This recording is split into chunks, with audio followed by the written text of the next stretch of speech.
Okay, so are you like me on this one? When somebody says you've got to learn to think for yourself, do you kind of like me hear them as saying, I really want you to think more like I do. I really want you to adopt my way of thinking. But that's true, isn't it? Even people who say, I think for myself. No, I think we tend to think like the people we most admire.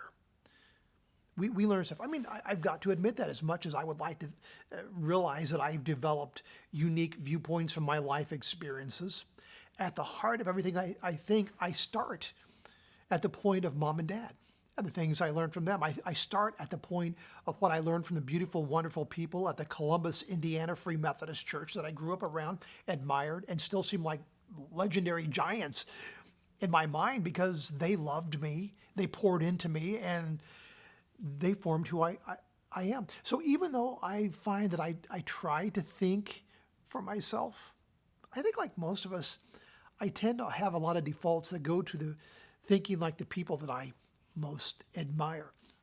Now, I want to tell you that because I want to bless you today that God will indeed refresh your thinking. May you have the blessing of fresh thinking today, that you will not be burdened by all the pressure to be like the cool kids here on social media.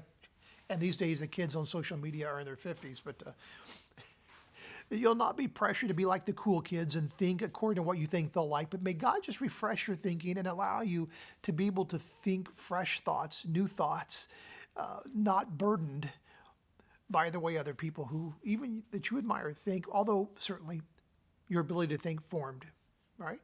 May that be so for you. May you have some fresh thoughts today in the name of Jesus.